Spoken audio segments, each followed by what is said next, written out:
Olá, estamos de volta aqui para mais um Hangout do M30 TV, o espaço destinado aí para discussões políticas dos signatários do Movimento Margarete 30, como nós costumamos chamar, o Novo Raiz. Hoje eu estou com 3 convidados aqui, o Guilherme Azevedo, o Eduardo Vieira e o Coronel Gerson Gomes, lá direto dos States. Tudo bem, Guilherme? Como é que tá? Tudo bem. Como é que vocês estão? Tranquilos? Tudo certinho por aqui. Tem alguma regra de alguma palavra que a gente não possa usar no Hangout de hoje, não? Já avisa logo com antecedência aí para eu não cometer nenhum crime, tá? É um Hangout, assim, politicamente incorreto. Ah, tá ok. Só não pode usar a palavra socialismo. Gerson, olha, tudo bem? Socialismo aqui nos Estados Unidos está em alta agora, hein? Nem me fala, né? Nossa Senhora. Muito bem. O Hangout de hoje fala sobre um tema aí que pegou muita gente de surpresa, que é aquela notícia da condenação do humorista Danilo Gentili por injúria, né, contra a deputada Maria do Rosário, que já é conhecida aí de todo mundo que acompanha a política. Então, ele foi condenado a 6 meses e 28 dias de regime inicial semiaberto por injúria, né? E traz aí de novo a discussão sobre a famosa liberdade de expressão, né? Até onde nós estamos garantidos, até onde pode se falar o que se pensa e sem ser calado, tanto por vias políticas, né, que é o politicamente correto, quanto agora por vias legais, que é através da justiça. Então, que traz aí a discussão sobre a coerção estatal aí na opinião dos indivíduos. E o Eduardo escreveu um texto sobre isso, que é bem interessante, está lá na página do M30 no Facebook. Eu vou dar o endereço aqui, Movimento Margarete 30, o endereço do Facebook, e no Twitter, Margarete30_M30. Então, nesses dois espaços foi publicado o texto do Eduardo. Eduardo, você trouxe no texto você até usa uma alegoria, vamos dizer assim, dizendo sobre a Hidra, né? Que é aquele monstro Exato. que tem várias cabeças, que tem várias formas, Exato. várias possibilidades de atuação, né? Explica para nós aí o que você quis dizer no texto, o que fala o seu texto. Muito bem. Pessoal, saudações a todos aí, os ouvintes desse Hangout. É um prazer estar aqui com o Margarete 30 e aos amigos aqui. Bom, a minha ideia, quando eu fiz essa alegoria, essa é uma alegoria que eu já usei em outro momento, em outro texto. O texto foi todo baseado nela. Eu acho que é muito adequada para o socialismo, porque o socialismo, ele, ampliando esse conceito até para as pautas progressistas, de modo geral, né, ele tem várias áreas de atuação, ele tem várias frentes de combate.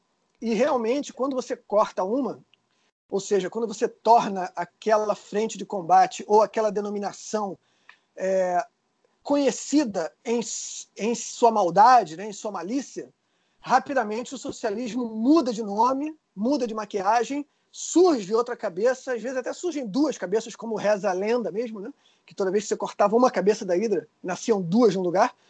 E é exatamente o que acontece no socialismo, né? Quando você teve o comunismo lá da Revolução Russa, de 1917 e tudo mais, e quando aquela violência toda, aquela quantidade enorme de mortes apareceu, né, em vários momentos, mas principalmente quando o Solzhenitsyn publicou aquele livro, Arquipélago Gulag, que explicou, né, toda aquela violência, aquela proximidade, inclusive, com os campos de concentração nazistas e tudo mais. Rapidamente a esquerda tratou de condenar o comunismo e condenar um indivíduo em particular. Então, aquela debacle toda, com milhões de mortes, foi culpa do Stalin. Não foi culpa do pensamento socialista. Então, o comunismo do Stalin é uma coisa ruim. Então, agora vamos nascer de novo aqui com o progressismo de Michel Foucault, por exemplo, e qualquer outra coisa, e o gramscismo, e por aí vai. Então, foi daí que surgiu a ideia de fazer essa alegoria, porque realmente ela retrata uma realidade muito presente dentro da estratégia progressista, socialista, comunista marcusiana, gramscista, tem um monte de nomes, né, que justamente derivam dessa metamorfose constante que o pensamento revolucionário faz para se manter, vamos dizer assim, embaixo do radar, que é o grande, vamos dizer, a grande esperança que esse pensamento revolucionário tem de sucesso é se manter despercebido, né, em sua essência. Porque quando a essência é percebida, torna-se evidente que é uma coisa a ser descartada. Pois é, muito bem. E aí, Eduardo, a esquerda trabalha muito bem com aquela questão da espiral do silêncio, né? E vai trabalhando, vai calando os outros a ponto de não precisar proibir que se fale, mas uma pressão tão forte política, né? Uma exposição tão forte que as pessoas ficam com medo de expor a sua opinião. E me parece que essa foi a primeira tentativa de se calar os críticos, como o comediante, o Danilo Gentili, né? É verdade. Você falou muito bem, esse conceito da espiral do silêncio, né? É sensacional. Nós estamos embutidos nessa espiral do silêncio há décadas, né? E um cara que foi instrumental para romper essa espiral do silêncio foi o nosso filósofo brasileiro que mora lá nos Estados Unidos, na Virgínia, o Olavo de Carvalho, né? Que trabalhou muito para isso. A gente aprendeu essa lição, né? Eu acho que agora a gente já não se furta mais ao combate a essas tentativas de fazer com que o óbvio não seja mais visível, né? Uhum. Assim esperamos. Para quem não lembra, o caso do Danilo é aquele caso em que ele recebeu uma notificação da deputada Maria do Rosário, mas que usou os mecanismos estatais para fazer essa notificação, pedindo que ele retirasse uma publicação no Twitter. Aí o Danilo, como um comediante, fez troça com isso, né? Ele rasgou aquela notificação, colocou dentro das calças, tirou e mandou novamente pelo correio para o gabinete da deputada.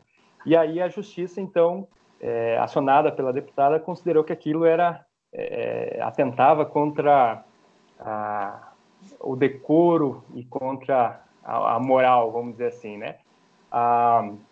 Você chegou a ler, Guilherme, a sentença? Está sem áudio.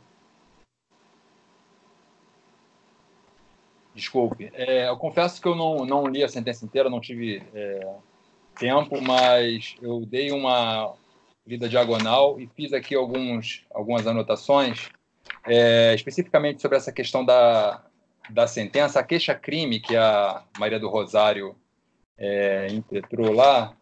Ela, na verdade, a origem foi... não está muito bem explicado no queixa-crime, mas foi em 2016, quando ela fez um comentário numa postagem, se eu não me engano, do Jean Willis e do José de Abreu, naquela ocasião em que ele cuspiu no rosto de uma mulher num restaurante. E então ela foi, parece que ele vinha sendo atacado, ele e o Jean Willis, nas redes sociais. Ela fez um comentário, e o Danilo ele veio nesse comentário dela e fez outros comentários que ela achou, enfim, ofensivos. Daí ela fez essa notificação lá, usando a máquina estatal, né? E mandou para ele. Aí foi quando ele recebeu, ele resolveu fazer esse vídeo em protesto. E, inclusive, na defesa dele, ele alega que o vídeo é uma obra humorística. Ele alega isso na defesa. E que, ao tentar censurá-lo, a gente está correndo o risco, no caso, né, que é uma das defesas dele, de abrir precedente para começar a censurar o humor, né? Ou seja, censurar não só ele, mas todos os humoristas. E aí eu acrescento, se você começa hoje a abrir precedente para censurar os humoristas, amanhã você vai começar a censurar os atores, as atrizes, depois de amanhã os cantores. E se ninguém protestar ou tentar se contrapor isso, daqui a pouco não sobra ninguém para poder reclamar, né? Porque estaremos todos condenados à censura do que pode ser falado e do que não pode ser falado, né? Embora a nossa Constituição Federal ela proteja no seu artigo 5º, ela garanta, né, a preservação da honra, ela também protege a liberdade de livre manifestação, a liberdade de expressão.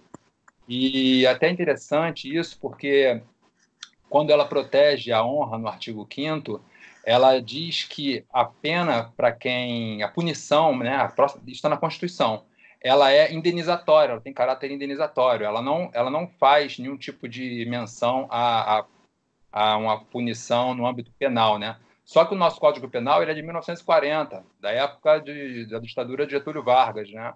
E ele já previa lá o crime de calúnia, injúria e difamação. E foi justamente no crime de injúria, né, que ele pretende, né, a conduta, né, que esse artigo ele tipifica, é a conduta justamente de você ofender as pessoas, né?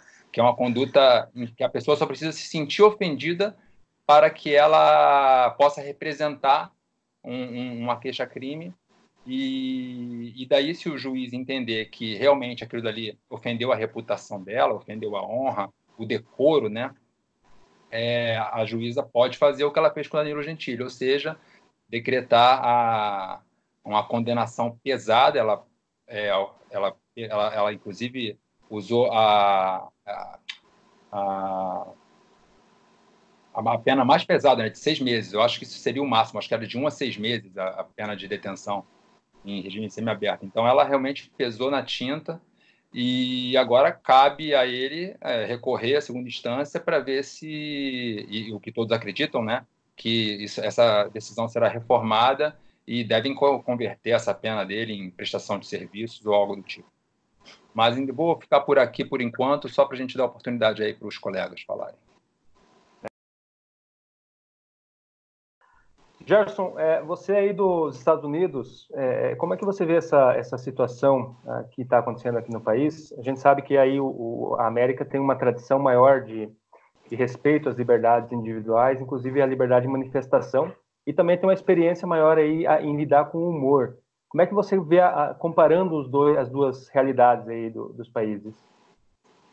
Então, esse evento que aconteceu com Danilo Gentili, ele aqui nos Estados Unidos, ele é bastante frequente, não só na parte do humor, como na parte do jornalismo também.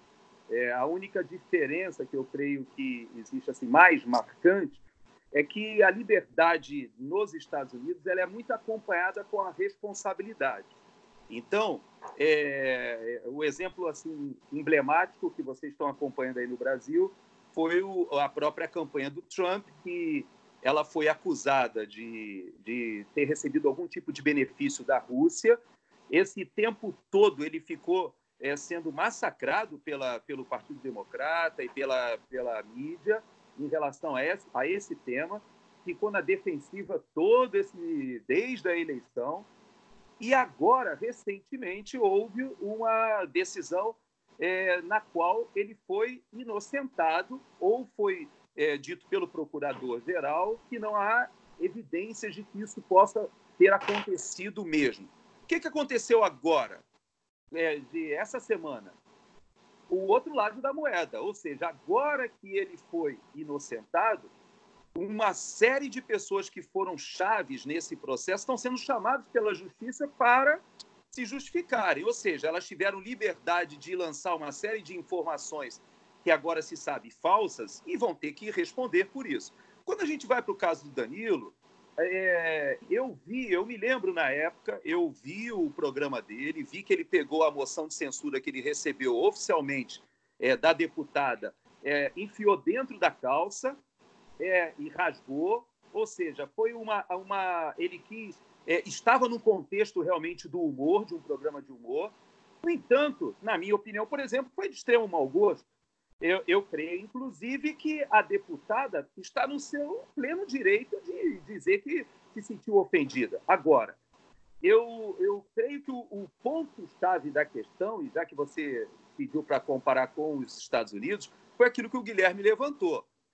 O problema não está na pessoa ofendida se valer da justiça. O problema está, sim, na juíza ou no juiz de primeira instância, ele condenar uma pessoa à perda de liberdade ou cerceamento da liberdade por expressar a sua opinião. Esse é o ponto fulcral. Eu creio que esse é o ponto que a gente precisa resgatar. Até mesmo porque essa semana nós tivemos aí no Brasil um humorista também, que depois desse evento, bem depois desse evento, ele se manifestou contra o juiz Sérgio Moro e contra o presidente da República com palavras de baixo calão, ofensivas, num evento político. Então, mas é um humorista. Então, não é porque é um engenheiro, um professor, um humorista, seja lá quem for, se você ofende uma outra pessoa, essa pessoa tem todo o direito de recorrer à justiça. Inclusive, a Procuradoria já oficiou o juiz Sérgio Moro em relação ao que esse humorista falou. Se isso aí vai ter um desdobramento jurídico, não há problema nenhum no Estado de Direito.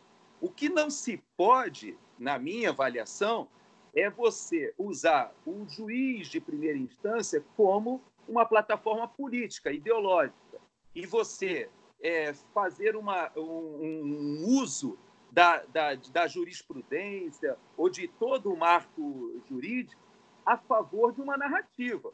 Então, esse é o grande problema que eu vejo neste caso. Que a deputada tenha recorrido à justiça, eu acho normal. Que o juiz, eventualmente, até tenha condenado o Danilo, também acho normal.